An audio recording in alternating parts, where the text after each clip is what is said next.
In a world where violence moves at the speed of sound, the most terrifying thing isn't the explosion. It's the silence that follows it. When a car bomb detonated outside the Gilded Cage, Chicago's most exclusive Mafia front disguised as a Michelin star restaurant, the shockwave turned a $400 lunch service into a war zone. The blast shattered the floor-to-ceiling windows. Shrapnel tore through velvet curtains. Politicians dove under tables. Hedge fund managers screamed for their mothers. Even the battle-hardened soldiers of the Milani crime family hit the deck. But the security footage that went viral, the footage that made international news, sparked a federal investigation and sent shockwaves through the underworld, didn't show the explosion. It showed a 26-year-old waitress in a red apron who never stopped pouring. This is the story of Daphne Angelo, the woman who didn't flinch when glass turned to daggers, the woman who finished serving a $3,000 bottle of Cabernet Sauvignon while the city's most dangerous crime lord stared at her like she was a ghost. And this is the story of Valentino Milani, who realized, too late, that the quiet girl refilling his wine glass was the deadliest person in the room. Before we begin, tell me where you are watching from in the comments. I'm reading and responding to everyone. The Gilded Cage didn't advertise. It didn't need to. Tucked into the ground floor of the Obelisk, a historic limestone tower in the heart of Chicago's financial district, the restaurant was invitation only, the kind of place where congressmen sat 3 tables away from cartel lawyers, where CEOs closed billion-dollar mergers over truffle risotto, and where everyone pretended not to notice the man in the corner booth who owned half the city, Valentino Milani. At 34, he was what the newspapers called a controversial real estate mogul, and what the streets called il martello, the hammer. He didn't break kneecaps anymore. He bought buildings, foreclosed mortgages, crushed unions. But everyone knew the truth. Beneath the Tom Ford suits and the art collection was a man who'd earned his seat at the table with blood. Today, he sat at his usual spot. Table 12, corner position, back to the wall, sight lines to both entrances and the kitchen. A tactical position disguised as a lunch reservation. He was meeting with the Volkov brothers, Russian arms dealers pretending to be tech investors. They were late. Valentino hated that. He lifted his glass of sparkling water, scanning the room with eyes the color of cold steel. His consigliere, Rico, sat 2 tables away, pretending to read the Wall Street Journal. 3 more of his men were scattered throughout the restaurant, 1 by the bar, 2 near the valet entrance. And then there was the waitress. He didn't know her name yet. She was new, hired within the last month. Dark blonde hair pulled into a sleek bun, pale skin, delicate features that would have been forgettable if not for the way she moved, economically, precisely, like a surgeon, like a soldier. She was approaching his table now, carrying a bottle of 2005 Chateau Margaux that he'd ordered 30 minutes ago. Her posture was perfect. Her expression was neutral, professional. But Valentino noticed things other people missed. The way her eyes swept the room in a calculated pattern, entrances, exits, windows. The way her grip on the bottle was firm but relaxed, fingers positioned for control, not service. She arrived at his table without a word, presenting the label for his inspection. "Your Margaux, Mr. Milani." Her voice was quiet, unremarkable, but there was something underneath it, a flatness, an absence of the nervous energy most people carried in his presence. "Go ahead," Valentino said, leaning back.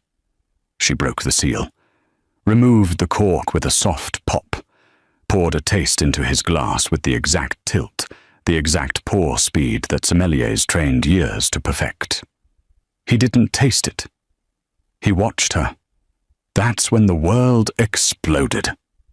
The blast came from the street, a parked sedan rigged with enough C4 to turn steel into confetti. The shockwave hit the restaurant like a freight train. The windows didn't shatter. They vaporized. Glass became 1,000 flying knives. The chandeliers swung violently, raining crystal onto the screaming patrons.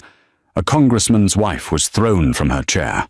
A waiter near the window was lifted off his feet and slammed into the bar. Smoke and dust filled the air, turning the elegant dining room into a battlefield.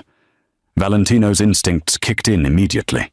He dropped low, his hand going to the Sig Sauer P3XR5 holstered at his ankle. Rico was already moving, weapon drawn, shouting into his radio. The other soldiers were up, scanning for threats, expecting a follow-up assault.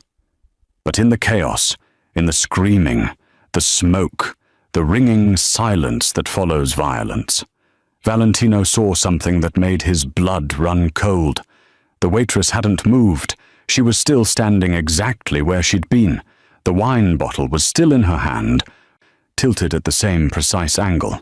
A jagged piece of window glass the size of a playing card spun through the air toward her face.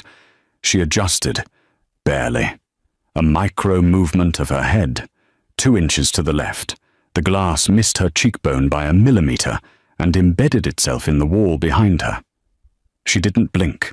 She finished pouring the wine into Valentino's glass. The dark red liquid filled to exactly 3/4. Not a drop spilled. Then, and only then, did she set the bottle down on the table with a soft clink. She brushed a piece of glass off her red apron. She made eye contact with Valentino, her expression utterly calm. "Compliments of the house, sir." And then she walked back toward the kitchen, stepping over debris and hysterical patrons with the same unhurried efficiency as before. Valentino sat frozen, the gun still in his hand, staring after her. Rico appeared at his side, breathless. "Boss, we need to move. Who is she?" Valentino's voice was barely above a whisper. "What?" "The waitress," he pointed. "The one in the red apron. Who the hell is she?" Rico glanced toward the kitchen, confused. I don't know. I can check. Check. Now." Rico hesitated, clearly wanting to prioritize the explosion, the potential attackers, the senator currently crying under a table. But he knew better than to question Valentino twice. On it. Valentino stood slowly, holstering his weapon. Around him, chaos continued. Sirens in the distance, people sobbing, his men securing the perimeter. But Valentino wasn't thinking about the Volkov brothers, or the bomb, or the rival families that might have just declared war. He was thinking about a woman who didn't scream when the world shattered. A woman whose pulse, he'd seen the vein in her neck, hadn't risen once. A woman who'd angled her serving tray, he now realized, in a way that would have shielded him from the worst of the blast. Fear is a reflex, Valentino thought, watching the kitchen door where she'd disappeared. Survival is a choice. But silence in the face of death? That is a warning. He smiled. A slow, dangerous thing. "Daphne Angelo," he murmured to himself, as if testing the name he didn't yet know. "Who the hell are you?" Valentino didn't go home that night. He went to the security office 3 floors below, the gilded cage, a windowless room that smelled like burned coffee and electronic equipment. His head of security, a former NSA analyst named Chen, was already pulling footage when Valentino walked in. "Start at 12:47, Valentino said, dropping into the chair. "Table 12, the waitress." Chen didn't ask questions. He queued up the feed, 4 camera angles synced to the same timestamp. The high-definition footage showed the dining room in perfect clarity. Valentino could see himself sitting with his water glass, could see the exact moment Daphne Angelo approached with the wine. "Slow it down, half speed." The footage crawled. Daphne presented the bottle, broke the seal, Her movements were textbook. Every sommelier in the city would have approved, but Valentino wasn't watching her hands anymore. He was watching her neck. Zoom in, right there. Her carotid. Chen enhanced the image. The pulse point on Daphne's throat became visible, a subtle rhythm beneath pale skin. Valentino leaned closer. Counting. 62 beats per minute. Calm. Resting heart rate. Now jump to the explosion. Same zoom. The screen flashed white. The shockwave hit. Windows disintegrated. People screamed and dove. Chen had already synced the audio. The sound was deafening, even through speakers. But on Daphne's neck, that steady pulse didn't change. 62 beats per minute. Valentino watched it 3 times. A normal person's heart rate would have spiked to 120, 140, maybe higher. Fight or flight, adrenaline, basic human biology. But Daphne Angelo's cardiovascular system had responded to a bomb blast the same way it responded to pouring wine. What the hell? Chen muttered. Combat conditioning, Valentino said quietly. Military, maybe private security. The kind of training where you run drills until your nervous system stops registering threats as threats. Or she's on beta blockers. Valentino shook his head. Her pupils responded to the light change from the blast. She's not medicated. She's trained. He pointed at the screen. Run it again. Different angle. I want to see the glass trajectory. Chen switched to the camera covering the window side. He isolated the explosion frame by frame, the precise moment the window shattered.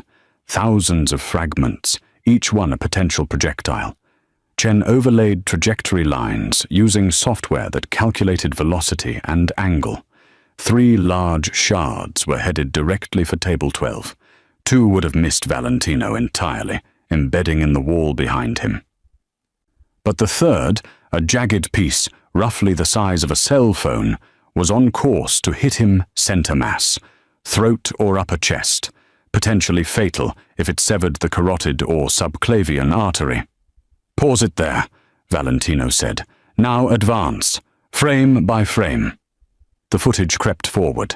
The glass moved through the air, and Daphne, still holding the wine bottle, still in the act of pouring, shifted. It was such a small movement that Valentino had missed it in real time. She rotated the bottle 15 degrees. The silver serving tray in her other hand lifted maybe 2 inches. The angle changed just enough that the tray caught the shard of glass, deflecting it harmlessly to the side. The motion looked accidental, natural, like she was simply completing the pour. But Valentino could see it now. She'd calculated the trajectory, adjusted her position, and used her equipment as a shield without breaking the rhythm of service. She protected you, Chen said, his voice carrying a note of disbelief.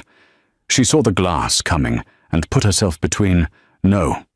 Valentino stood up, his jaw tight. She put the tray between me and the glass. She never put herself in danger. Look at her body position. She's behind the tray, behind the bottle. She used them as tools. He paced the small room, his mind racing. A waitress didn't move like that. A waitress didn't have the spatial awareness to calculate ballistic trajectories in a fraction of a second. A waitress didn't maintain operational calm during an explosion. Pull her employment file, Valentino said. Chen typed rapidly. A document appeared on screen. Standard restaurant application. Name, Daphne Angelo. Age, 26. Previous employment, various service positions in Seattle, Portland, Denver. References checked out. Background check clean. Social media, Valentino asked. Chen pulled up her profiles. Facebook, Instagram, both sparse. Generic photos, no geotagging, no personal information. The kind of carefully curated digital presence that people built when they were hiding something. Birth certificate, tax records. Go back further.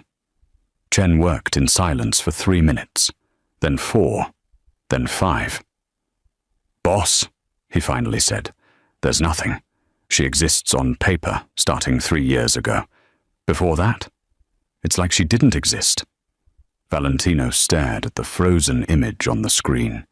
Daphne Angelo, captured mid-paw, her face serene, her eyes focused, a woman made of secrets and sharp edges, disguised as something soft. "Find her," Valentino said. "I don't care what it takes. Find out where she lives, where she goes, who she talks to, and I want her at my office tomorrow night. Tell her it's about the incident. Tell her she's getting a bonus. I don't care. Just get her there." Chen nodded, already typing. Valentino walked out, but he couldn't shake the image from his mind. That steady pulse, that calculated movement, that voice, calm as death. "Compliments of the house, sir." He'd spent 15 years learning to read people, to see through lies, to spot threats. And Daphne Angelo was the most dangerous person he'd ever met. He just didn't know why yet. The Gilded Cage was closed on Tuesdays for private events. That's what the website said. What it really meant was that Valentino Milani wanted the building empty, and when Valentino wanted something, the world rearranged itself accordingly. Daphne received the summons at 4 p.m. via her manager, a nervous man named Gerald, who could barely make eye contact. "Mr. Milani has requested your presence for a private dinner tonight, 8 o'clock. He said to tell you it's about the incident, and that you'll be compensated for your time." She'd known this was coming. From the moment she'd seen him watching her in the security office footage, reflection on the polished silver, she'd known. Men like Valentino Milani didn't let mysteries walk away. She arrived at 7:58 p.m., wearing the same uniform, black slacks, white shirt, red apron, her hair pulled back, no makeup. She looked exactly like what she was supposed to be, unremarkable. The restaurant was empty, except for 2 men at the entrance, Valentino's soldiers, both armed, both watching her with the suspicious intensity of trained dogs. One of them patted her down, professional, thorough, impersonal. He found nothing because there was nothing to find. "He's at table 12, the soldier said, stepping aside. The dining room was lit by candles, hundreds of them, casting shadows that danced across the restored mahogany and repaired windows. The blast damage had been erased completely, as if violence had never touched this place. Valentino sat in his usual corner, wearing a charcoal suit that probably cost more than her annual salary. No tie, top button undone. He looked relaxed, but Daphne could see the tension in his shoulders, the way his right hand rested near the edge of the table, within reach of something. "Miss Angelo," he said, his voice carrying easily across the empty room. "Thank you for coming. I was told it wasn't optional." She approached with measured steps, stopping at a professional distance from the table. "Smart girl." He gestured to the chair across from him. "Sit." She sat, kept her hands visible on the table, her posture upright but not rigid, the position of someone who had nothing to hide and nothing to fear. Valentino studied her for a long moment. Then he reached beneath the table and placed something in the center of the white tablecloth. A gun. Glock 19, 9mm, standard issue for half the law enforcement agencies in America. The metal gleamed in the candlelight. "Who are you?" Valentino asked Daphne. Looked at the gun, then at him. Her expression remained perfectly neutral. "I'm sorry, Mr. Milani. I don't understand the question. 3 days ago, a bomb went off 20 feet from where you were standing. You didn't scream. You didn't run. Your heart rate didn't change." He leaned forward. "So I'll ask again. Who are you?" "I'm a waitress. Waitresses scream when things explode." I was in shock. Her voice carried just the right tremor of uncertainty. I didn't really process what was happening until later. I think I was just running on autopilot. Autopilot. Valentino smiled, but it didn't reach his eyes. That's an interesting choice of words, the kind of thing soldiers say after firefights, or cops after shootings, not waitresses after bombs. I don't know what you want me to say. I want you to stop lying. His hand moved to his jacket pocket. Daphne tracked the movement, but didn't react. He pulled out a phone, tapped the screen, and set it on the table. Audio filled the restaurant. Kitchen sounds, the clatter of dishes, the hiss of a grill, voices calling out orders, and then another sound, distinct and unmistakable, the mechanical clicks and slides of a firearm being field-stripped. Daphne felt her stomach drop, but her face remained impassive. "That was recorded yesterday," Valentino said. "In the kitchen of this restaurant. One of my men left his Glock in the staff room while he used the bathroom. 45 seconds later, you walked in. 90 seconds after that, you walked out." The audio continued. 7 seconds of mechanical precision, slide release, barrel, recoil spring, frame, the components being separated and reassembled with the efficiency of someone who'd done it 1,000 times in the dark. Total time, 14 seconds. "You want to tell me how a waitress from Denver knows how to detail strip a Glock faster than most Marines?" Daphne met his eyes. She could keep playing the part, keep pretending. But men like Valentino didn't bluff, and they didn't ask questions they didn't already know the answers to. The silence stretched between them like a blade. Finally, she reached for the gun on the table. Valentino's hand twitched toward his jacket, but he stopped himself, watching. Daphne picked up the Glock, checked the chamber, empty, removed the magazine, empty. Then she set it back down and slid it across the table toward him. "You brought an unloaded gun to intimidate me," she said quietly. "Which means you're either testing me or you're afraid of me. Maybe both." Valentino's smile turned genuine, dangerous. "And which is it?" "Both." She folded her hands on the table. "You want to know who I am, Mr. Milani. I'm someone who was very good at a very bad job. Someone who walked away from that job 3 years ago. Someone who wanted to disappear. People don't just disappear from bad jobs, not unless those jobs involved the kind of people who make sure you stay disappeared. Permanently." "No," Daphne agreed. "They don't. So what are you doing pouring wine in my restaurant?" "Hiding." "From who?" She looked at him for a long moment. "From people who make you look like a saint." Valentino leaned back in his chair, his expression unreadable. Then he laughed, a low, genuine sound that seemed to surprise even him. "Well, Miss Angelo, or whatever your real name is, you just became the most interesting person in Chicago. That's exactly what I was trying not to be. Too late." He stood up, buttoning his jacket. "You start working for me tomorrow. Personal security detail. I'll triple whatever they're paying you here." "I'm not interested. I'm not asking." He picked up the gun, chambered around with practiced ease, and holstered it. "People who can do what you do don't waste their time serving Cabernet. And people who hide in my city, they hide under my protection, or they don't hide at all."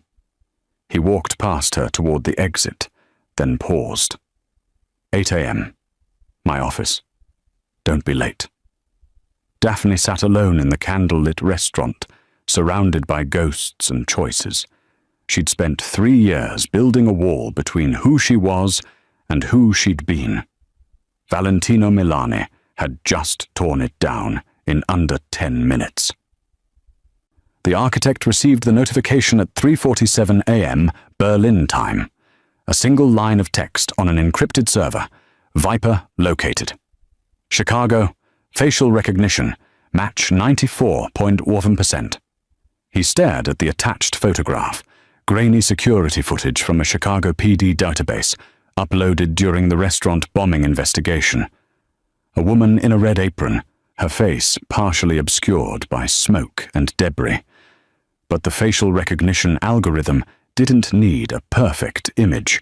Bone structure, eye spacing, the geometry of a face was as unique as a fingerprint. The architect smiled. He'd been looking for Viper for 3 years, and now she'd gotten careless. He opened his contact list and selected a name, Cleaner Team 7. The message was simple: neutralize, no witnesses. 6,000 miles away, Daphne felt the ghost of a target settling between her shoulder blades.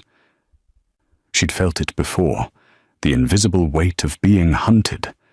It was a sensation you never forgot, like muscle memory encoded in nerve endings.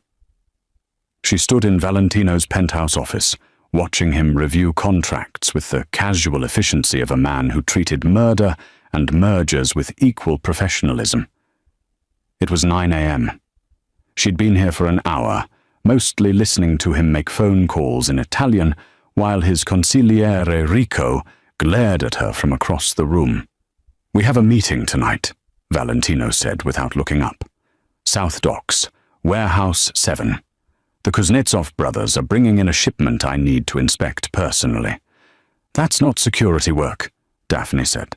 "That's you testing me." Smart and perceptive. He signed a document, closed the folder. "The Russians are paranoid. They'll have counter-surveillance. Probably snipers on the surrounding buildings. My men will handle close protection. You'll handle everything else." "Why would I do that?" Valentino finally looked at her. "Because you're working for me now. And because if you're as good as I think you are, you'll see threats my men miss. If you're not," he shrugged, "then I overpaid for a waitress." Rico stepped forward. "Boss, this is insane. We don't know anything about her. She could be setting us up." "Then tonight we'll find out." Valentino stood, buttoning his suit jacket. "Get her a comm unit. She comes with us." The warehouse district was exactly what Daphne expected. Rusted industrial buildings, broken streetlights, the kind of place where gunshots echoed and nobody called the police. Valentino's convoy arrived at 11 p.m. sharp. 3 black SUVs, 8 armed men, and 1 crime boss who walked into danger like he owned it. Because he did. Daphne stayed 2 steps behind Valentino's left shoulder, her hands empty, her eyes scanning. She'd been given an earpiece that connected her to Rico's security channel. The chatter was professional, but predictable. Standard sweep patterns, basic counter-surveillance. Good enough for street thugs. Nowhere near good enough for professionals. The Kuznetsov brothers waited inside the warehouse with their own security detail. 12 men with Kalashnikovs and attitude. The kind of Russians who still thought the Cold War mentality was charming. "Valentino," the older brother, Dmitri, called out. "You bring army to business meeting? This is insult." "I bring insurance," Valentino replied smoothly. "Open the containers. Let's see what I'm buying." While the men postured and negotiated, Daphne's eyes traced the warehouse geometry. Catwalks above, loading doors on 3 sides, windows at 40 feet, most broken or covered. She counted 17 potential firing positions for a sniper. Her gaze stopped on the north window, 3rd floor of the adjacent building. There, a reflection, barely visible, the faint glint of glass catching ambient light. Not a window. Windows didn't move. This had moved. A scope. Adjusting. She keyed her comm. Sniper, north building, 3rd floor, center window. Rico's voice crackled back. "Negative. We swept that building. It's clear." "It's not clear." Daphne moved closer to Valentino, her voice low. "Someone's lining up a shot. Right now." Valentino didn't turn, didn't break his conversation with Dmitri. but his hand moved to his jacket. "You're certain?" "Yes." "Rico," Valentino said into his comm. "Pull 2 men. North building. 3rd floor. Now." "Boss, she's—" "Now." 2 of Valentino's soldiers peeled off, moving toward the exit. Daphne watched the window. The reflection shifted again. Whoever was up there had seen the movement. They were repositioning, or preparing to fire before they lost the shot. "Get down," Daphne said. She didn't wait for Valentino to respond. She grabbed his shoulder and pulled him sideways just as the window exploded. The crack of the rifle shot came a fraction of a second later. Suppressed, professional. The round passed through the space where Valentino's head had been and punched through a steel container behind him. Chaos erupted. The Russians scattered, weapons drawn, shouting in their native language. Valentino's men formed a perimeter, returning fire at shadows. Daphne was already moving. She grabbed a pistol from the nearest soldier's holster, a Sig Sauer, and sprinted toward the warehouse's side exit. She could hear Rico shouting for her to stand down, but she was done taking orders from amateurs. She crossed the alley in 4 seconds, hit the adjacent building's fire escape, and climbed. Her muscles remembered this. The burn, the rhythm, the tunnel vision of pursuit. By the time she reached the 3rd floor, the sniper was gone, but he'd left evidence. Brass casing, still warm. 7.62 1mm NATO, professional grade, and on the windowsill, barely visible in the darkness, a small black marking, a symbol she recognized immediately, a viper coiled around a dagger. The syndicate's calling card. Her blood ran cold. They'd found her. And they'd just tried to kill Valentino to send her a message. Everyone around you dies. She descended the fire escape and found Valentino waiting in the alley, Rico and 4 soldiers flanking him. His expression was unreadable, but his eyes were locked on hers. "There was a sniper," she said quietly. "I know. My men found the position." Valentino stepped closer. "They also found this." He held up a phone. On the screen was a photograph taken from the sniper's nest. Telescopic view, high resolution, and in the center of the frame, perfectly focused, Daphne's face. "So," Valentino said, his voice deadly calm. "Want to tell me why a professional hitman just tried to kill me, but took the time to photograph you first?"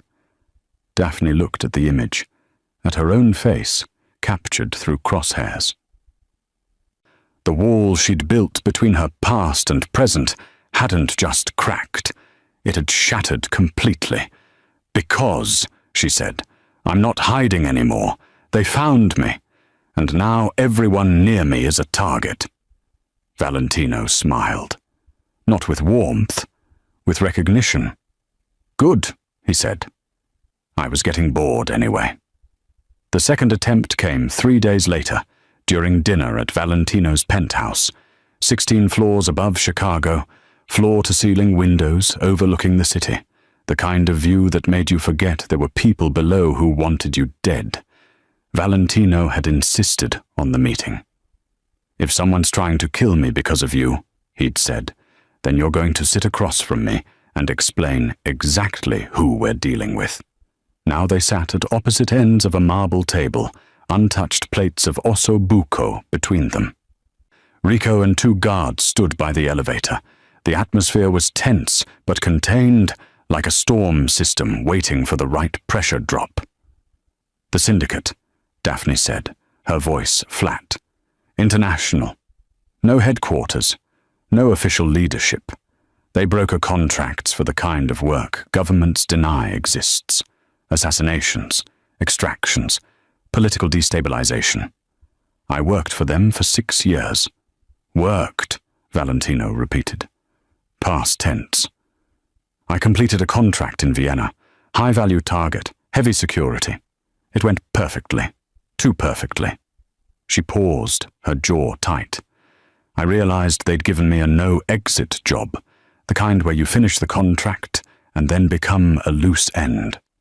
So I disappeared instead. And they've been looking for you since. Yes.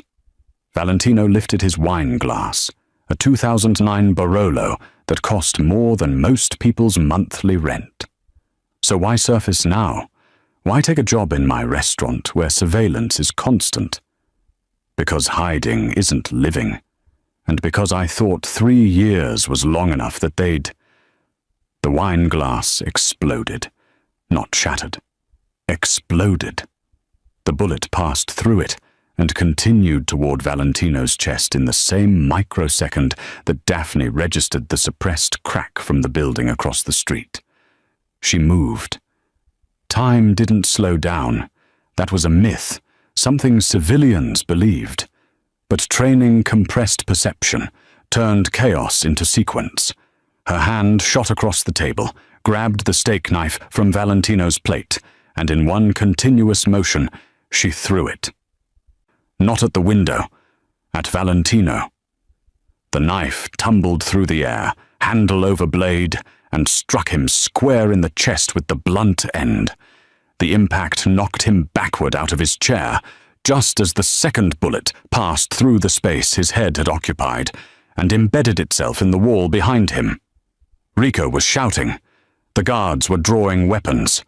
Daphne was already moving around the table, her body low, using the marble surface as cover. She reached Valentino, who was sprawled on the floor, the wind knocked out of him, but alive. "Stay down," she hissed. "What the hell?" She pressed her palm against his chest, holding him flat. "2 shooters, diagonal positioning. They've got overlapping fields of fire on the table. You stand up, you die." Another shot punched through the window, then another. The glass was rated for bird strikes, not sustained sniper fire. Spiderweb cracks spread across the surface. "Rico," Daphne called. "Kill the lights, now." Rico hesitated for exactly 1 second, long enough for Daphne to understand he was debating whether to take orders from her or let his boss bleed, then flipped the switch. The penthouse went dark, except for the ambient glow of the city below. Daphne pulled Valentino behind the overturned chair, her hand still pressed against his chest. She could feel his heartbeat through the expensive fabric of his shirt, elevated but controlled, not panicking. "Good." "They'll reposition," she whispered. "Thermal scopes. We have maybe 90 seconds before they acquire us again." "Then what?" "Then I go out there and remove the problem." Valentino grabbed her wrist. His grip was strong. His eyes sharp, even in the darkness. "You're not bulletproof. Neither are you, but I'm faster." She started to pull away, but his grip tightened. "How fast?" "Fast enough." She yanked free and moved in a crouch toward the shattered window. Rico tried to intercept her, but she sidestepped him like he was standing still. At the window, she assessed angles. The shooters were in the building 300 meters east, probably 2 teams. Professionals. Syndicate standard operating procedure. Going out there was suicide. She went anyway. The fire escape was accessed through the kitchen. She hit it at a dead run, took the stairs down 4 at a time, her mind calculating trajectories and timing. By the time she reached street level, she'd mapped 12 different approaches to the shooter's position. She chose the one that kept her in shadow. 7 minutes later, she returned through Valentino's front door. Her hands were empty, but there was blood on her sleeve. Not hers. Rico raised his weapon, but Valentino, now standing behind the overturned furniture, raised his hand. "Stand down." Daphne walked past the guards, past Rico's suspicious glare, and stopped in front of Valentino. "It's done." "Both of them?" "Both of them." "With what?" "You left unarmed." She smiled, barely, just a ghost of expression. "I improvised." Valentino stared at her, really looked at her for the first time since she'd knocked him to the ground with a dinner knife. Her hair had come loose from its bun. There was a cut on her cheekbone, probably from broken glass. She was breathing hard but not winded, and in her eyes was something he recognized, because he saw it in his own mirror every morning. Control. Absolute, terrifying control. "You threw a knife at me," he said. "I saved your life. You could have warned me. No time." She reached up, touched her cheekbone, came away with blood on her fingertips. "If I'd hesitated, you'd be dead." Valentino stepped closer. Closer than professional distance. Closer than tactical necessity. "You know what I think?" "What?" "I think you're the most dangerous person I've ever met." His voice dropped, intimate and sharp. "And I think I just figured out how to win every war I'm about to start." Daphne held his gaze. "I'm not your weapon." "No." He smiled. Slow, genuine, deadly. "You're something better. You're my apocalypse." The air between them crackled with something that wasn't quite trust and wasn't quite danger, but lived somewhere in the intersection of both. "They're going to keep coming," Daphne said quietly. "The syndicate doesn't stop. Not until the contract is fulfilled." "Good," Valentino gestured to Rico. "Clear the building. I want every entrance locked down. And get me a line to the Morettis, the Russos, and every family that owes me a favor. If someone's declared war, we're going to make sure they regret it." He turned back to Daphne. "You wanted to hide. I'm offering you something better. Stand with me. Fight with me. And when this is over, we'll burn their entire organization to the ground." She should have said no. Should have run. But standing there in the wreckage of his penthouse, blood on her hands and death at her back, Daphne realized something. She was tired of hiding. "Okay," she said. Valentino extended his hand. She shook it. And the war began.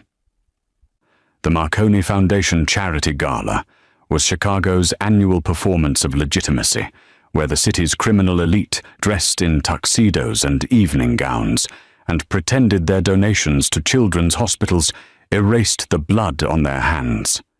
It was held at the Blackstone Hotel.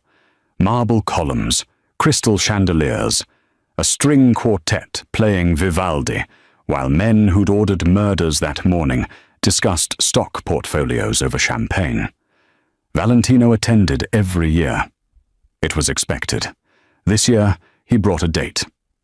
Daphne descended the grand staircase in a dress that Valentino's personal shopper had selected, midnight blue silk that moved like water, a neckline that suggested elegance without vulnerability, and a slit up the right thigh that would have been impractical for anyone who didn't know how to move in it. She hated it. The exposure. The attention. Every eye in the ballroom tracked her descent, and she felt each gaze like a targeting laser. "Breathe," Valentino murmured as she reached his side. He was devastating in a Tom Ford tuxedo, his dark hair swept back, a diamond pin in his lapel that probably cost more than a car. "You look like you're walking to your execution." "I might be. Then we'll die beautiful." He offered his arm. She took it, and they entered the ballroom as cameras flashed and whispers spread like wildfire. Who is she? Where did she come from? When did Valentino Milani start bringing women to public events? Rico appeared at Valentino's elbow, his expression tight. "Security's in place.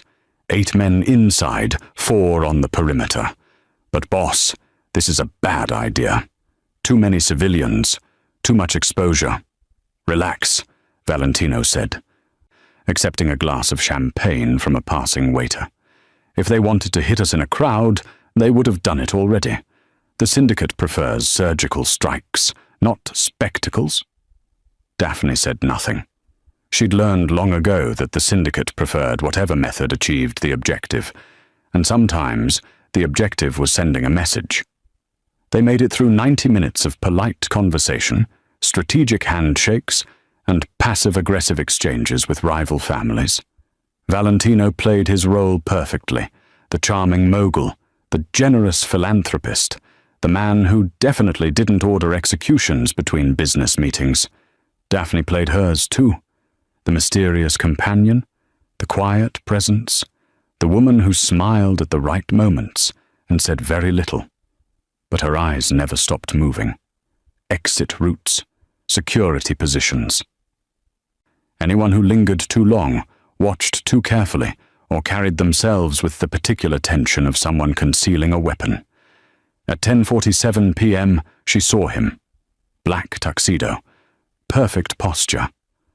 Standing near the service entrance with a champagne flute he hadn't touched in 15 minutes. His eyes weren't on Valentino. They were on her. She knew that look. She'd worn it herself hundreds of times. "We need to leave," she said quietly. Valentino was mid-conversation with a judge whose re-election campaign he'd funded. "What? Now? We need to leave now." The lights went out. Not a power failure. The emergency systems would have activated immediately. This was deliberate, tactical, and in the 3 seconds of darkness before screaming started, Daphne heard the unmistakable sound of suppressed gunfire. Bodies hit the floor, not from bullets. From panic. The ballroom erupted into chaos as hundreds of Chicago's elite trampled each other in the dark, their expensive shoes and jewelry forgotten in the primal scramble for survival. Daphne grabbed Valentino's wrist. "Stay with Rico. Get to the kitchen exit. Go." "Where are you?" "Handling this." She vanished into the darkness before he could stop her, moving through the crowd with the fluid efficiency of someone who'd trained in close-quarters combat since she was 16. Her hands found the slit in her dress, and she ripped, hard. The silk tore cleanly up to her hip, giving her legs freedom of movement. The hallway outside the ballroom was lit by emergency lighting, red and stark. She counted 4 men dressed as waiters, all carrying suppressed MP7 submachine guns. Professional kit, syndicate issue. They saw her at the same moment she saw them. "Viper," the lead man said. Not a question, a confirmation. "Hello, Marcus." She recognized him now. Used to work Budapest operations. Good with explosives, mediocre with small arms. "You're out of your depth. You're out of time." He raised the MP7. Daphne moved first. She closed the distance in 3 steps, faster than his nervous system could process the threat. Her hand deflected the weapon's barrel toward the ceiling as it fired, the suppressed rounds punching harmless holes in the plaster. Her other hand struck his throat, not hard enough to kill, but hard enough to collapse his trachea and send him gasping to the floor. The second man fired. She was already moving, using the first man's body as a shield. Bullets meant for her spine hit her former colleague instead. She let him drop and launched herself at the shooter, her heel connecting with his kneecap. The joint bent backward with a wet crack. 2 down, 2 remaining. They'd adjusted their tactics now, splitting up, creating crossfire. Smart. But not smart enough. Daphne grabbed a decorative vase from the hall table and threw it at the overhead light. Glass shattered, plunging the corridor into near darkness. In the confusion, she moved left, low and fast, closing with the third man before he could track her movement. She took his weapon, a simple disarm, wrist control, leverage, and used the stock to break his jaw. The fourth man was already running. She let him go. 1 survivor to report back, to tell the syndicate that Viper wasn't hiding anymore. She was hunting. Back in the ballroom, Valentino had made his stand near the stage. Rico and his men formed a perimeter, weapons drawn, flashlights cutting through the darkness. Several bodies lay on the floor, syndicate operatives who'd attempted to breach the protective circle. Valentino stood in the center, his tuxedo jacket discarded, a pistol in his hand, looking every inch the warlord he was. He saw Daphne emerge from the hallway, torn dress, blood spatter on her skin that wasn't hers, moving like death in evening wear. The remaining guests saw her too, those who hadn't fled. those who'd stayed to witness what happened when you brought war to a charity gala. Someone took a photo. The flash lit up the ballroom like lightning. By morning, that photo would be on every criminal network from Moscow to Mexico City. Daphne Angelo, the Viper, alive and operational. Standing beside Valentino Milani in the wreckage of Chicago's most prestigious social event. The secret wasn't a secret anymore. "Well," Valentino said, lowering his weapon as police sirens wailed in the distance. "I guess we're not hiding your identity anymore." Daphne looked at him, then at the carnage surrounding them, then back at him. "No," she agreed. "I guess we're not." He smiled. "Good. I prefer honesty." She almost smiled back. Almost. "Get your people out," she said. "The syndicate just declared open war, and they don't take prisoners."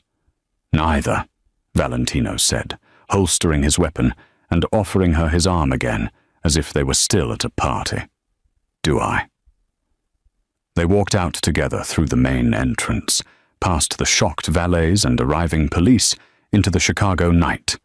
Behind them, the ballroom looked like a battlefield. Ahead of them, an actual war was waiting. The vineyard was 2 hours northwest of Chicago, hidden in the hills of Wisconsin, where cell service was a suggestion, and the nearest neighbor was 5 miles away. Valentino owned 300 acres of Pinot Noir vines that produced wine he never sold, kept for himself, for moments when the city became too loud and the bodies piled too high.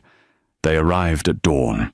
No convoy this time, just Valentino driving a blacked-out Range Rover with Daphne in the passenger seat, and Rico following in a second vehicle with 2 soldiers. Minimal footprint, tactical retreat. The estate house was stone and timber, built like a fortress disguised as a villa. Solar panels, independent water supply, an armory in the basement that could outfit a small militia. Valentino had built it 5 years ago with exactly this scenario in mind, a place to disappear when Chicago became untenable. He'd just never imagined he'd be hiding from international assassins instead of federal investigations. "Get some sleep," he told Daphne as they entered through the reinforced steel door. "We'll regroup in a few hours, figure out our next move." She nodded, but didn't move toward the bedrooms. She stood in the main living area, staring out the floor-to-ceiling windows at the vineyard rows stretching toward the horizon, her silhouette sharp against the morning light. Valentino watched her for a moment, then headed upstairs. He needed to make calls, consolidate his forces, prepare for the war that was no longer theoretical. He made it 3 hours before he heard the sound of an engine starting. By the time he reached the driveway, Daphne was loading a backpack into one of the vehicles, not the Range Rover, but Rico's sedan. She'd found the keys. Of course she had. "Going somewhere?" Valentino's voice was controlled, but there was an edge underneath. She turned. She'd changed out of the ruined gala dress into tactical pants and a dark shirt she'd found somewhere in the house. Her hair was pulled back. Her face was set.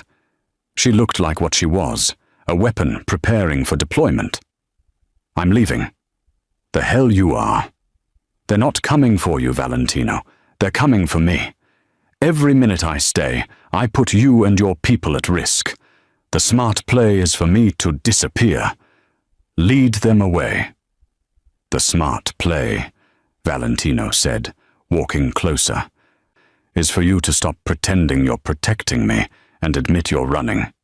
Her jaw tightened. "I've been running for 3 years. I'm good at it." "And how's that working out? Because from where I'm standing, they found you anyway. And the only reason you're still breathing is because I gave you an army to hide behind." "I never asked for your army. No, you asked for a quiet life pouring wine." "How'd that work out?" He was close now, close enough to see the exhaustion in her eyes, the weight she carried. You want to leave? Fine. Tell me the truth first. Tell me why you really want to run. Daphne's hands clenched into fists. Because everyone I get close to dies. Everyone. My first handler, dead 3 months after I completed training. My spotter in Johannesburg, dead. My logistics coordinator in Prague, dead. The syndicate doesn't just eliminate liabilities. They eliminate connections. They burn everything you touch until you're isolated, controllable. Her voice cracked. You think I'm dangerous?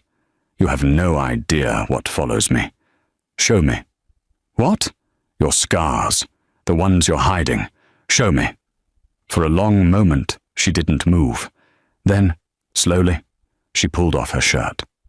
Valentino had seen violence. He'd inflicted it. But the map of damage across Daphne's torso made his chest tighten. Bullet wounds, knife scars, burns. A particularly vicious one across her ribs that looked surgical. Removal of a tracking device, probably. Her body was a testament to survival, measured in millimeters, and luck. That's what happens when you stay close to me, she said quietly. That's what the syndicate does. Valentino didn't respond with words. He unbuttoned his shirt and let it fall. His torso told its own story. The puckered scar from a Louisville slugger with nails when he was 19. The bullet wound from a Russian Bratva, hit when he was 24. The knife slash across his ribs from his own uncle during a succession dispute. And covering his left shoulder and chest, a tattoo of a phoenix rising from flames, incorporating the scars into the design. I got this, he said, pointing to the phoenix, after I killed the man who gave me these. He traced the oldest scars. I was 25. I'd just taken over the family. Half my own people wanted me dead. The feds wanted me in prison. I had a target on my back the size of Illinois. He stepped closer. You think you're the only one who knows what it's like to have death follow you. I've been living with it since I was 16. The difference is, I stopped running. I turned around and made death work for me. That's different. How? Because you chose this life. I was drafted into mine. And now you're choosing to leave, to run again, to spend the rest of your life looking over your shoulder, waiting for the day they finally catch up. He reached out, not touching her, but close enough that she could feel the heat. Or you could stay. Fight. And when we win, because we will win, you'll never have to run again. You don't know that. I know that 2 days ago, you killed 4 trained assassins with your bare hands. I know that you're the best operator I've ever seen. And I know that together, we're more dangerous than anything the syndicate can send.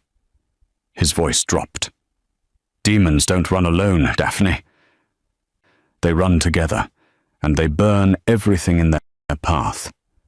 She looked at him, really looked at him, at the scars, at the man who'd built an empire on violence, and somehow still had the audacity to offer her sanctuary. This is insane, she whispered. Probably. We'll both die. Maybe. But at least we'll die fighting instead of hiding. The morning sun cut through the windows, painting them both in gold and shadow. 2 people carved by violence, standing in the wreckage of their choices.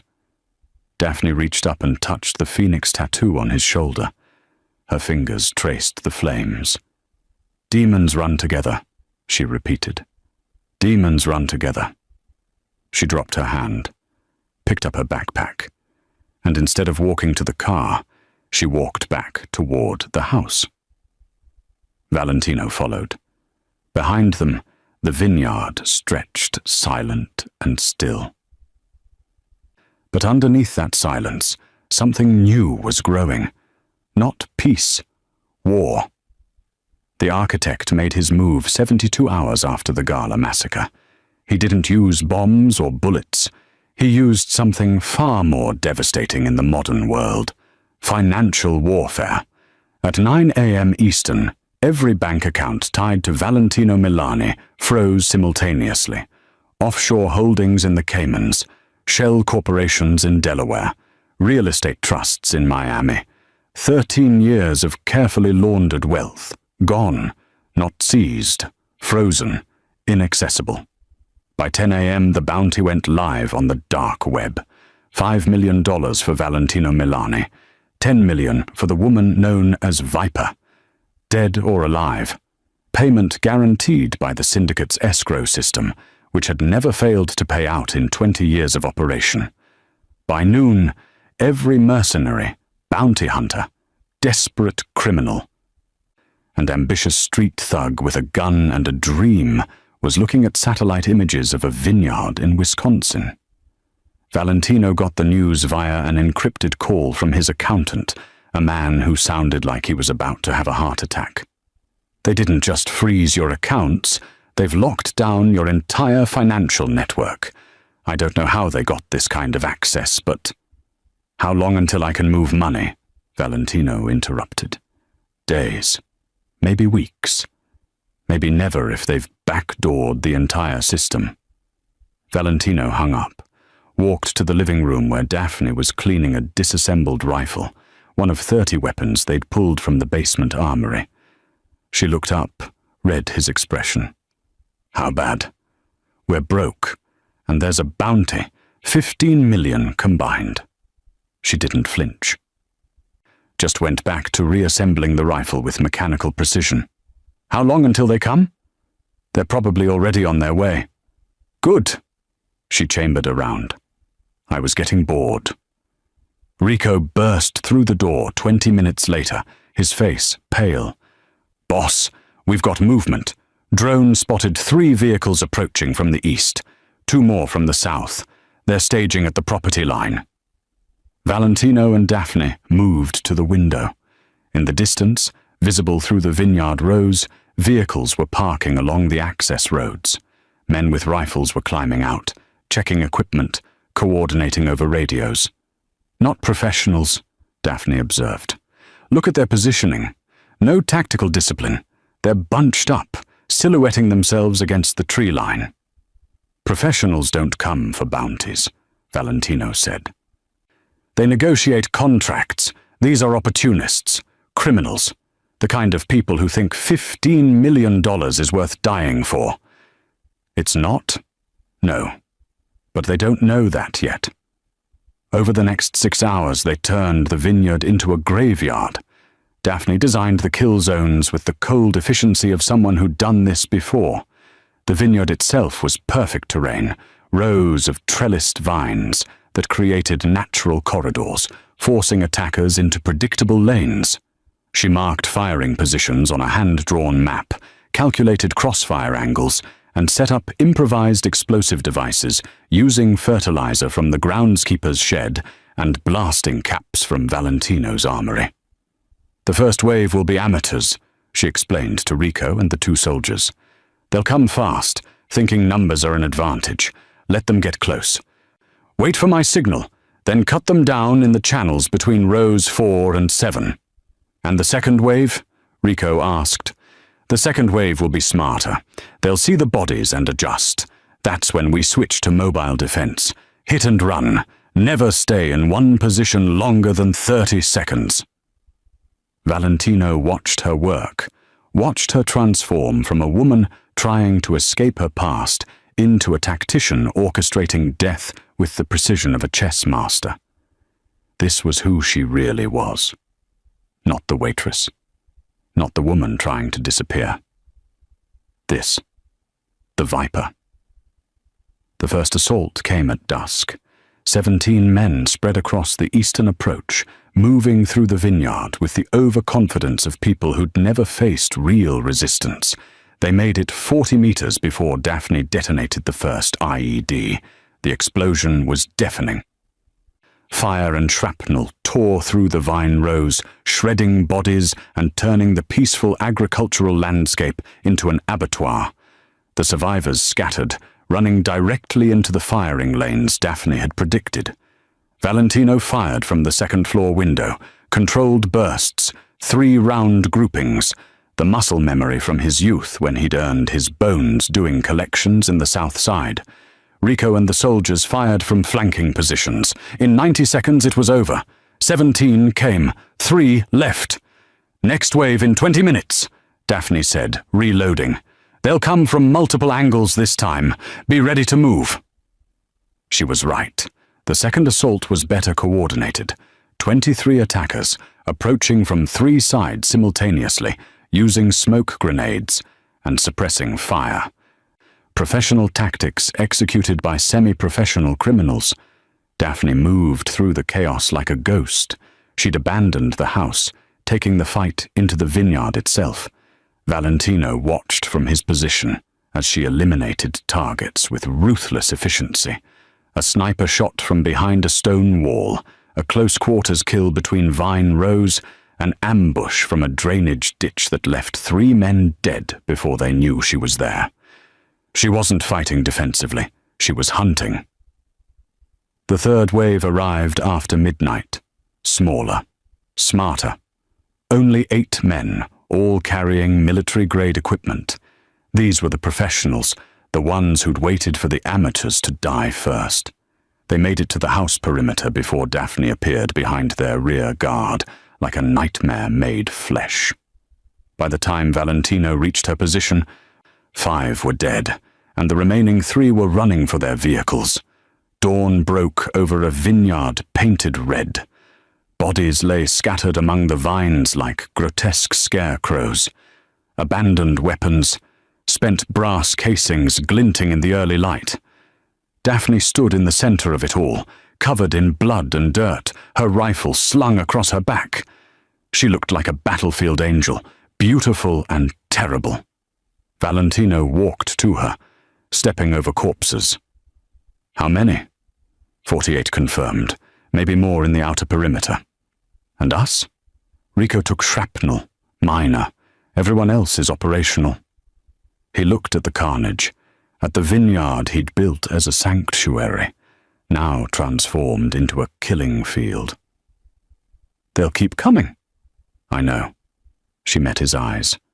So we stop playing defense. We take the fight to them. The architect. The architect. Valentino smiled, sharp and predatory.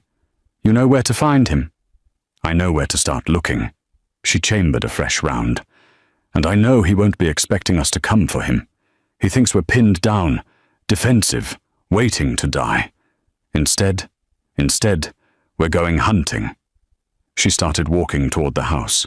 Get your people ready. We leave in 2 hours. Valentino followed, stepping over the bodies of men who'd died chasing money. The hunt was over. Now came the war. The syndicate's temporary operational headquarters was a bank, not metaphorically, an actual bank. The old Chicago Mercantile Trust building on West Adams, shuttered since 2019, purchased through shell corporations and renovated into a fortress masquerading as abandoned real estate. Daphne had suspected its location for 2 days, confirmed it in 4 hours using nothing but traffic camera footage and pattern recognition. The architect is arrogant, she explained to Valentino and the assembled soldiers in the vineyard's basement. He thinks in symbols, a bank, where money flows, where power consolidates. It's exactly the kind of statement he'd make. Valentino studied the building schematics she'd pulled from the city archives. 6 floors, reinforced concrete, 1 main entrance, 2 service exits, and probably a tunnel to the subway system. How many hostiles? 30, maybe 40, all syndicate trained. These won't be bounty hunters.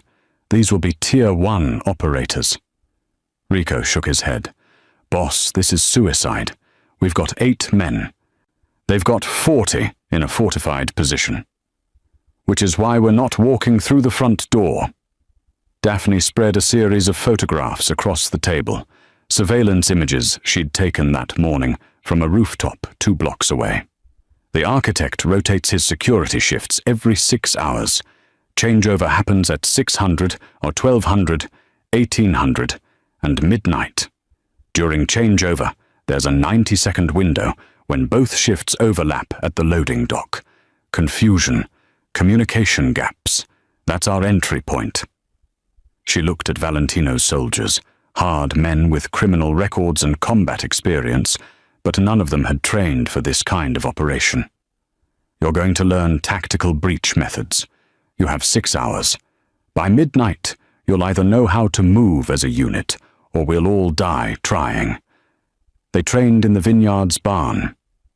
Daphne ran them through close-quarters battle drills with the relentless efficiency of a special operations instructor. Room clearing, fatal funnels, slice the pie. Concepts most of them had never heard of, executed with live ammunition and countdown timers. "Move faster!" she barked, as 2 soldiers fumbled a doorway breach.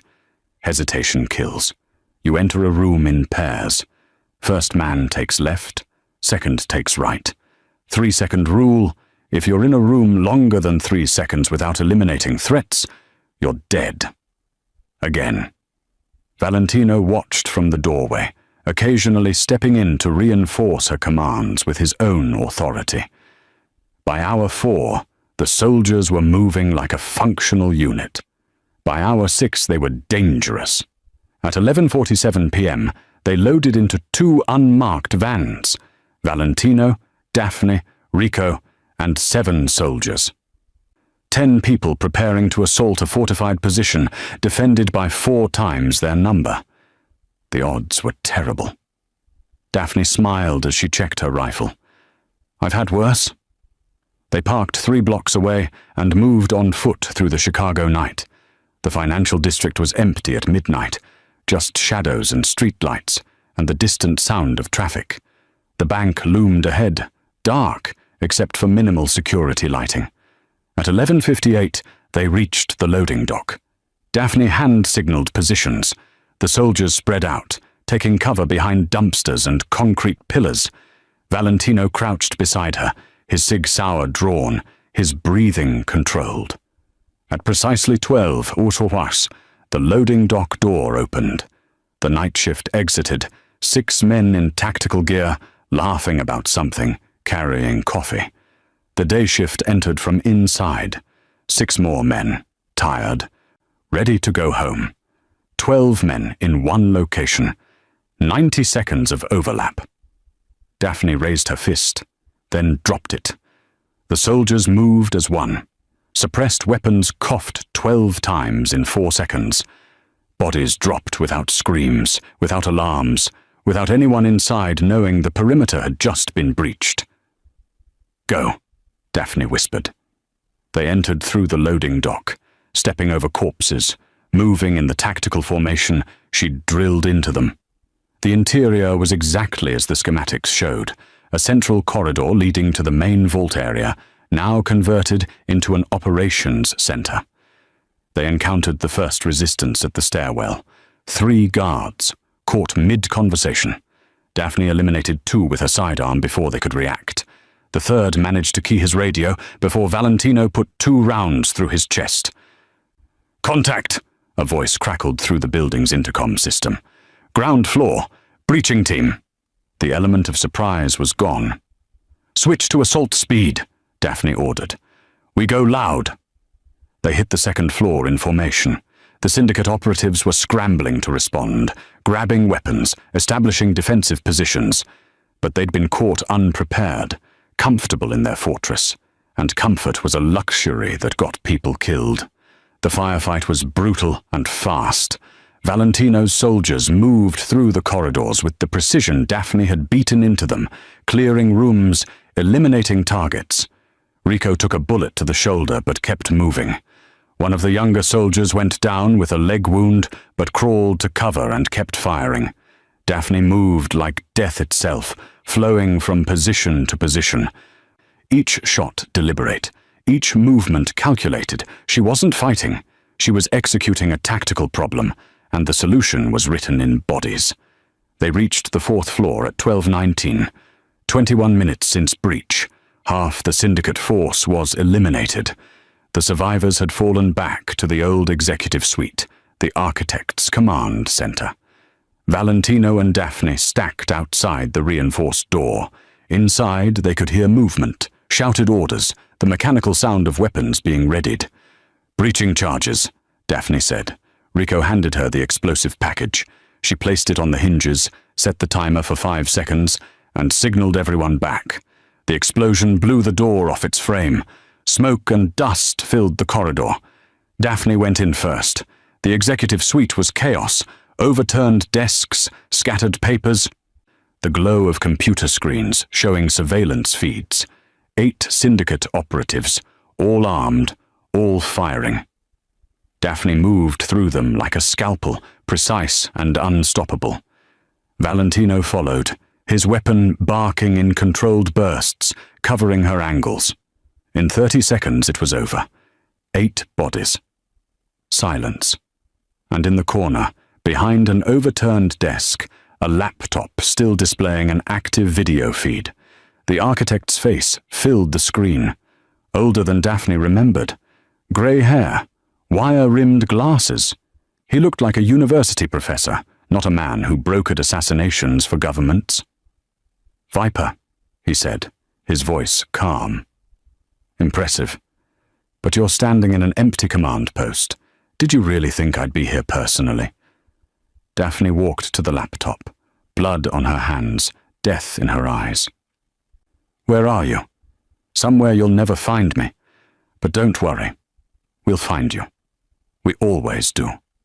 She smiled, cold and sharp. "No, you won't. Because after tonight, there is no syndicate. We just cut off your head. And now, we're coming for the body." She closed the laptop, pulled her sidearm, put 3 rounds through it. Valentino appeared at her side.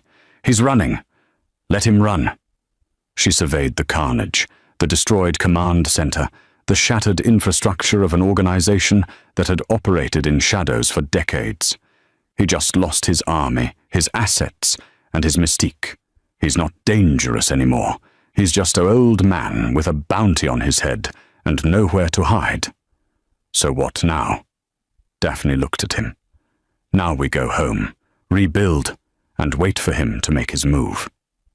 And when he does, she said, we finish this.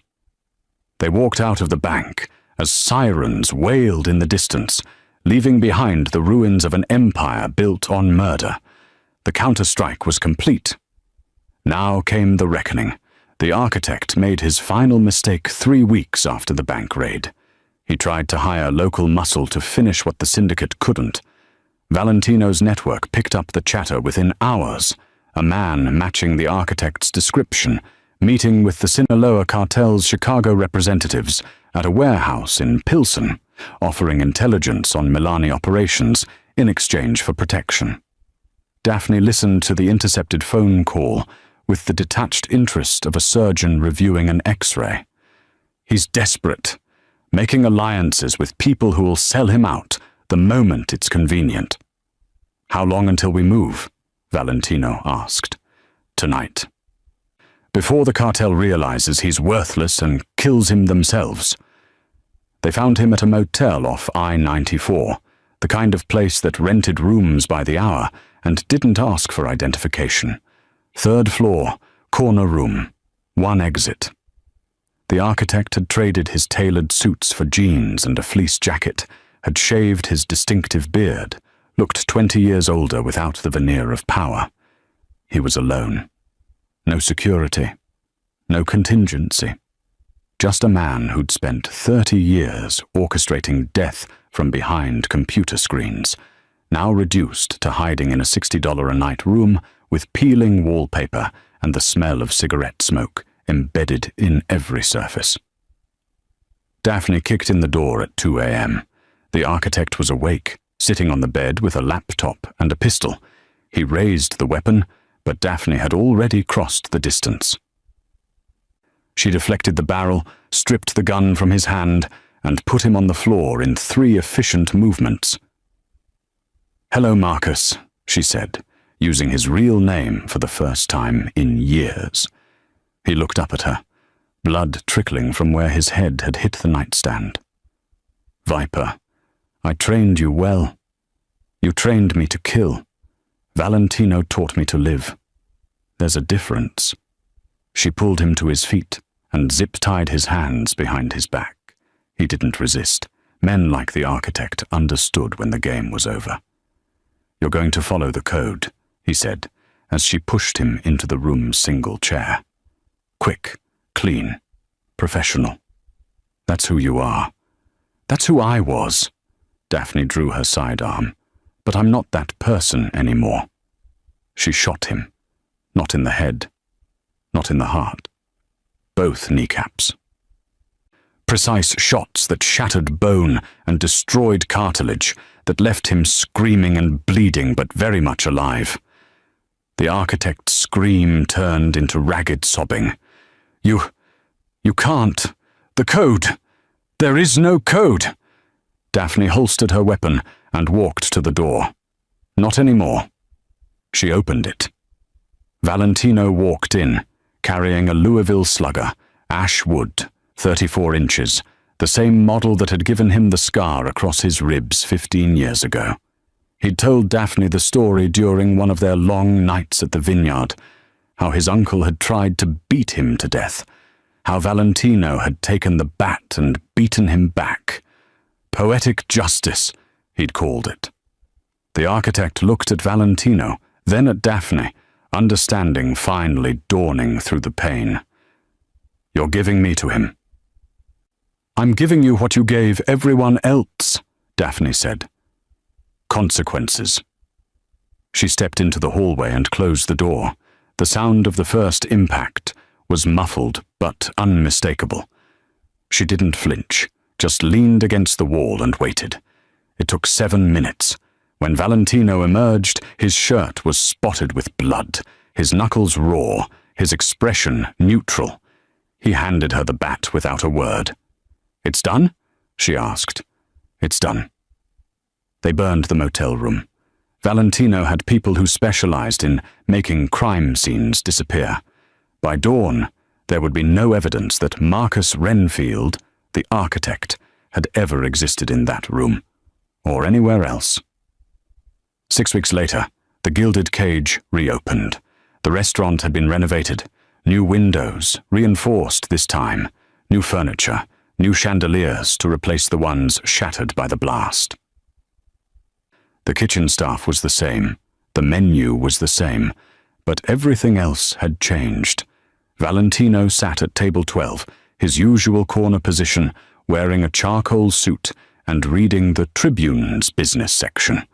The headline read, "Milani Enterprises expands holdings." The article detailed his recent acquisition of 3 properties previously owned by dissolved international interests. The reporter didn't mention the syndicate by name. They never did.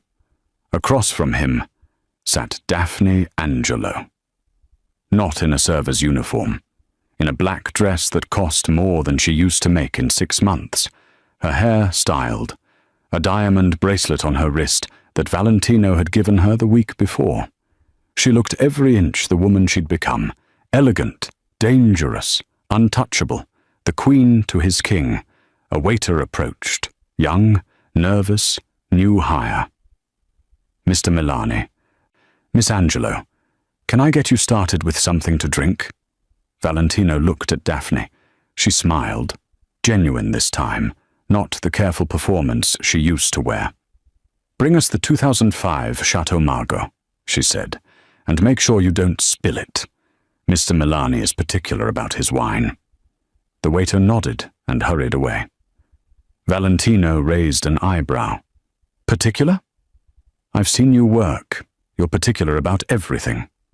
He leaned back, studying her. "Any regrets?" She considered the question. Thought about the waitress she'd pretended to be. The assassin she'd tried to leave behind. The woman she'd become somewhere in the middle of blood and bullets. And a man who looked at her scars and saw beauty instead of damage. "No," she said finally. no regrets. The waiter returned with the wine, poured it with shaking hands, not from fear of them, just the natural nervousness of youth. He presented the bottle for Valentino's approval. Valentino gestured to Daphne. Ask her. She's the expert. The waiter turned, confused. Daphne lifted the glass, swirled it, inhaled the bouquet. Perfect, she said. As the waiter left, Valentino raised his glass. To new beginnings. Daphne clinked hers against his. To demons running together. They drank, and through the window behind them, Chicago glittered in the night like a kingdom laid at their feet. The viper had stopped hiding. The hammer had found his equal. And together, they ruled an empire built on the understanding that some monsters didn't need to be slain. Some just needed to find each other. In the kitchen, a new waitress was training, learning the rhythm of service. The weight of trays, the precise angle required to pour wine without spilling. She had no idea that the woman sitting at table 12 had once stood exactly where she was standing, had no idea that empires could be built or destroyed by the steadiness of a hand holding a bottle, had no idea that sometimes the most dangerous person in the room was the one who never stopped pouring. But she would learn. They always did. She's doing a subathon right now. You guys should go and follow her. Draw curiosity. She's unhinged. A PhD in a fuck machine. Exactly right. Oh god, using it for good. Evil? Oh god. Anyway, these are very fun. These are very fun. And thank you Umbrella and Legits for bringing that to my attention. Thank you for knowing that I needed to see that.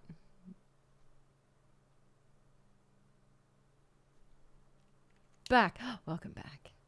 Where can I get the same? For science. I only have a PhD. Come on. Well, you'll have to figure it out. Opinion needs to see this, someone said. Shackle. Shackle is there right now. How is it? How is it in person?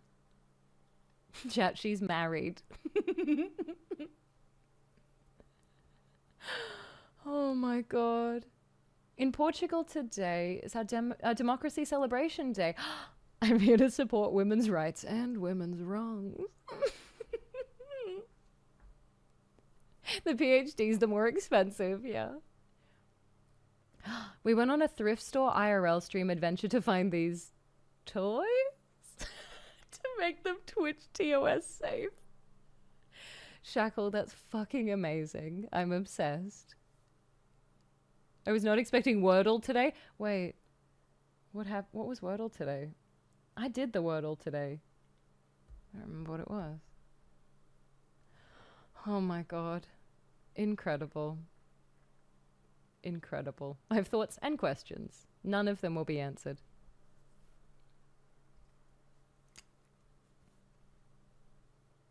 Instead of her thrusting on her on her contraception.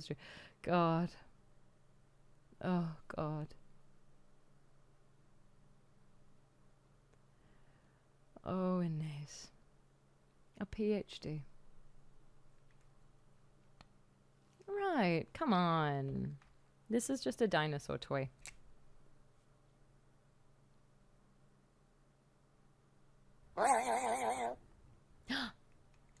Guacamole. Guacamole. I like